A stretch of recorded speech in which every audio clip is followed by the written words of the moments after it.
Udhëheqësi i serbëve të Bosnjës, Milorad Dodik, duket se po largohet nga jeta politike në Bosnjë në shkëmbim të heqjes së sanksioneve të vendosura në vitin 2017 nga Departamenti Thesarit të SBA-s për pengimin aktiv të zbatimit marrëveshjes së Daytonit përmes sfidimit të gjykatës kushtetuese të Bosnjës Hercegovinës. Fuqia ligjore për vendosjen e tyre rrjedh nga urdhri ekzekutiv numër 13304 i nënshkruar që në vitin 2003 nga presidenti George W. Bush, i cili autorizon Departamentin e Thesarit të vendosë sanksione ndaj personave që pengojnë zbatimin e marrëveshjes së paqes së Daytonit ose minojnë stabilitetin e Ballkanit Perëndimor.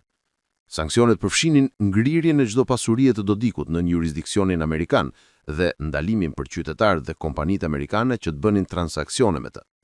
Presidenti i SBA-s nuk e ka nënshkruar personalisht vendimin kundër Dodikut, por Departamenti i Thesarit ka zbatuar urdhrin ekzekutiv ekzistues si bazë ligjore për sanksionin. Heqja e sanksioneve ndaj Dodikut në shkëmbim të largimit të tij nga jeta politike rrit shanset e integrimit të Bosnjës Hercegovinës në Bashkimin Evropian dhe zhbën një vatër të fortë të ndikimit rus në zemër të Ballkanit, e cila po kthehej në një model shkatërues për stabilitetin e vendeve që kanë probleme me Serbinë, përfshirë edhe Kosovën.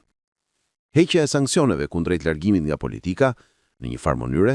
arrin qëllimin e sanksioneve në këtë rast, pasi ato ishin pikërisht për të zhdukur rrezikun e minimit të marrëveshjes së Daytonit, e cila është trumbullari i paqes në Bosnjë. Fakti që udhëheqësi ultranacionalist serb, që është figura më dashur e Kremlinit në Ballkan, arritet ta negociojë fatin e tij me SBA-n kundrejt ikjes në politika, është një shembull i mirë edhe për udhëheqës të tjerë të sanksionuar në Ballkan, edhe pse në këtë rast Dodik është sanksionuar për motive gjeopolitike dhe të sigurisë kombëtare. Sali Berisha, ndryshe nga Dodik, është sanksionuar nga Departamenti i Shtetit për minimin e demokracisë, shantazh ndaj sistemit gjyqësor dhe përfshirje në korrupsion madhor bashkë me familjen e tij.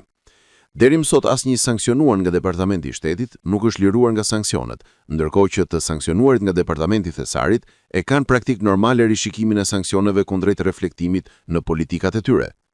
Në këtë rast, Sali Berisha do të bënte mirë të negocionte me SBA-t, pikërisht atë që bëri Dodik,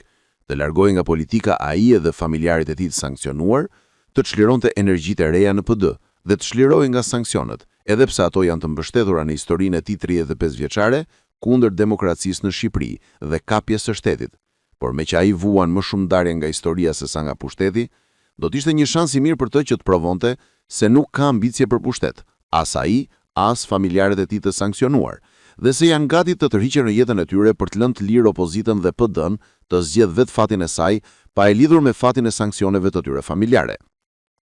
Dodik, një udhëheqës ku ka investuar gjithë politika ruse në Ballkan, në fund zgjodhi fatin e vet dhe të familjes tij. Nuk besoj se Berisha është më peng se Dodik, që duhet të rinë domosdosh në kryet PD-s, qoftë edhe non grata.